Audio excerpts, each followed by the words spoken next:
The Loves of Theodore Roosevelt celebrates 5 extraordinary women. They're the women that surrounded Theodore Roosevelt and made him into the hero of the American century that we all know and love today.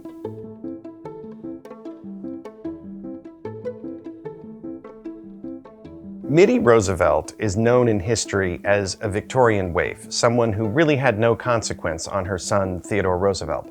That is not true. She had incredible turns of phrase. She was impetuous and lively. She was known by everyone for her legendary literary salons. She is really, when you think about it, the source of Theodore Roosevelt's personality. Midi was the one who would read to Theodore Roosevelt from things like the McGuffey readers that had coy little phrases such as "speak softly and carry a big stick." Also, remember that Theodore Roosevelt was a very sickly young boy. He lived a life of the mind. He would read and do taxidermy, and it was his mother who would soothe every cough, every fever. It was his father who famously said, "Theodore, you have the mind, but not the body."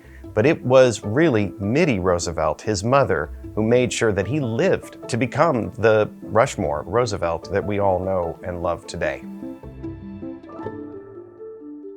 Alice Hathaway Lee was a catch. She was beautiful and beguiling, one of the most sought after in all of Boston, and Theodore Roosevelt fell head over heels in love. He madly pursued Alice for 2 years. He spent the equivalent of hundreds of thousands of dollars on jewelry and trinkets. He would travel the 6 miles to her home, sometimes on horseback and sometimes by foot. Here he was, being surrounded by lively conversation, discussions of theology and poetry and politics, and not just any kind of politics, reform-minded politics, progressive politics. These were Boston Brahmins, the Lees, that believed in equality with women and equality amongst the races. And this kind of progressive reform that Theodore Roosevelt later became known for really has its origin in Alice Hathaway Lee. Bammy Roosevelt is Theodore Roosevelt's elder sister, and she is like a substitute mother to TR. We don't know much about her, and she's not celebrated in history, but she deserves to be because she was one of the biggest influences on Theodore Roosevelt in his entire political and personal life. She was like RFK to JFK. She was the person to whom TR turned for advice and counsel.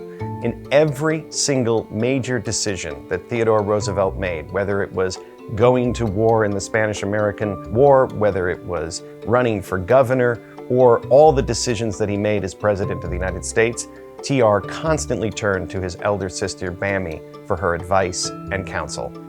Alice Roosevelt Longworth said of Bammy Roosevelt that had she been a man, she, not Theodore Roosevelt, would have been President of the United States. And none other than Eleanor Roosevelt agreed with that assessment. Connie Roosevelt is Theodore Roosevelt's younger sister. If Bammy is the one to whom TR leans for advice, then Connie is the sympathetic ear. She's the one who's more poetic and creative. Eleanor Roosevelt said that she's the one to whom you went when you had a problem and you just wanted to be heard. It was Connie who fed stories of TR's heroics to Richard Harding Davis, and Connie who would feed stories of the family life of Theodore Roosevelt to the press. Connie knew that the more the public heard about the rambunctious home life, the family life, and the incredible closeness of the Roosevelts, the more endeared they would become to the nation. And indeed, she was right. She was Theodore Roosevelt's press secretary long before that role ever existed.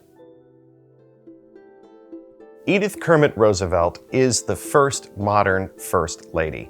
Edith woke up every morning and read 4 to 5 newspapers and would take notes and make clippings of those newspapers and feed them to her husband. She sat in on key cabinet meetings, sewing in the corner as to not draw attention, and afterward would discuss with Theodore his political and personal options.